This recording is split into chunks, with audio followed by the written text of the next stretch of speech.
The Saturday and Sunday was Yusuf's football game. He's on a travel team, which means we got to travel out to New Jersey, and he played football. It was 7 games. He played 7 games in one afternoon. It was just nonstop football. It was amazing. I barely know the rules of football. I only learned the rules so that I would know who to scream for on the field when my son was playing. 2, 3, let's go! And then today I got to kick it off with training over at one of our clients' headquarters in Power Home. So I was showing him how we do our headshots. That way he can also create headshots for all of the real estate agents that come in. So I got to do a tutorial for him and it was recorded. That way they could repeat the process. I'm really big on systems, and all of my clients, I want to make sure that they have that all documented. That way if anything happens to any of the team members, or if we're not available for something, they can always replicate and duplicate it themselves as well, because knowledge is power. So I want my clients to always have the knowledge that they need. Something I have been thinking about though over this weekend, I had a lot of not quiet time, but driving time. New Jersey, it's about 4 hours. It was a 4-hour drive. I drove there and then I drove back. So I had a lot of thinking time. Professionally, I am getting to that next level in my business. I'm not trying, there's no trying. I'm getting to that next level for my business. And some things that I've really reflected on is, in the midst of getting to that next level in business, there has been some roadblocks for me, internal roadblocks of having to push through that feeling of not knowing, being new at something, doing something from scratch because I'm doing it for the first time, because what got me here won't get me there. And so I'm trying to get there, and everything that I'm doing currently can get me right here. And so I'm having to shift gears and really, we've onboarded some new team members who have been amazing and phenomenal, which is allowing me now at this phase in my career or business to be able to offload a lot of the things that I used to do because I thought that I had to do them, and I didn't have people, period, in place to be able to do that. And so now that I've got people in place to do that, now I'm really having to push myself to start doing activities that are going to get me there. Do you deserve it? Do you deserve that level of success?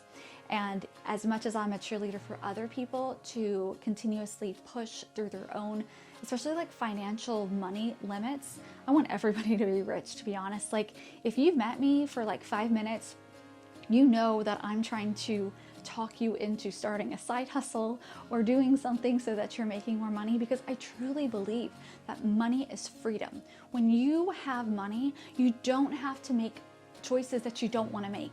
You're not put in a position where you are doing things that you don't actually want to do, because money buys the ability for you to say no. It buys you the ability to say, you know what, I'm going to actually spend my time doing this with this person, or being able to donate to this cause, or being able to say yes to giving this person a raise, or being able to go on that vacation with your family, whatever, or being able to sponsor, a local community football team, or all the different things that you could possibly think of. Money does buy happiness in some aspects, especially when it's done in a specific way. And so as much as I'm all about that, I found myself saying, Aaliyah, if you want to make the type of money that you are dreaming of being able to make, and it's not the money, right? It's not the physical dollar bills. It's more of, if you want to be able to make the change and say yes to those things, I call it money, but really it's freedom. If you truly want the freedom, if you just change that word money for freedom and say, if you want to be able to have that type of freedom, what are you willing to do? How are you willing to change? And if you're not, then do you deserve it? Do you deserve those type of freedoms, those type of options, and I'm the type of person that says no.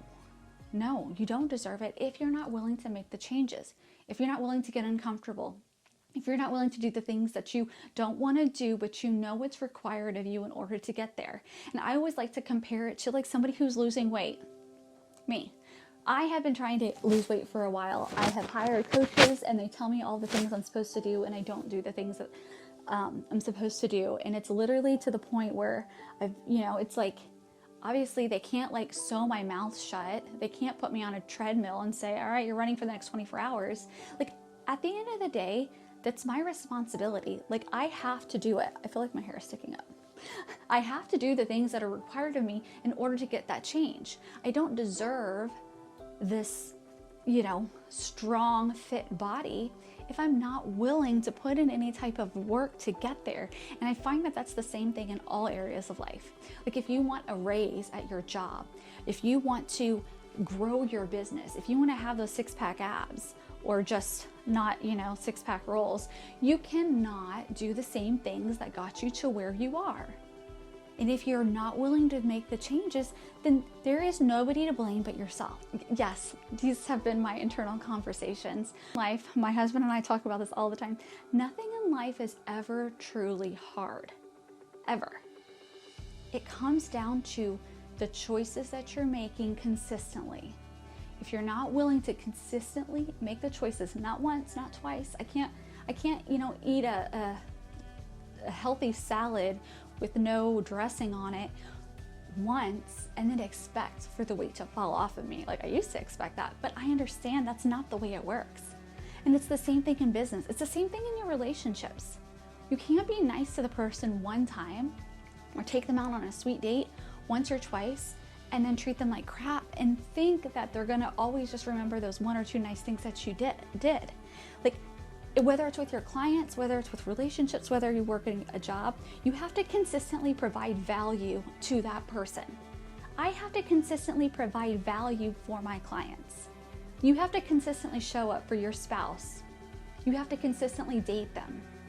You have to consistently exceed expectations at work. I've seen a lot of these things about the quiet quitting. Absolute BS for me. I don't know. I'm sure everybody has their own thing, but it's like if you're quiet quitting at work, just quit. Get out of there. Hopefully your boss just fires you. You don't deserve that job. And I get it. The whole conversation is about culture. Go find another culture that you enjoy, right? Don't just sit there and metaphorically eat the ho-hos and expect to still get a paycheck.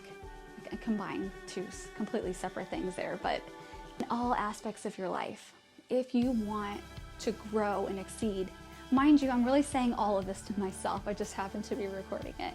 If you want to exceed in life, if you want to have the body that you love, if you want to be able to have the relationships that just make your whole life shine and show, and just make you happy, you have to also show up for it. You can't just keep doing the same thing and then think that something is just going to change. Anytime this stuff starts to go through my head, it's good, because it's almost like a caterpillar who's just went to their little cocoon and they're starting to, go into that whole, what is it called? What is a metamorphosis to the caterpillar? That's me. I'm metamorphosizing. Is that a word? Have a happy, happy day, and I will see you tomorrow.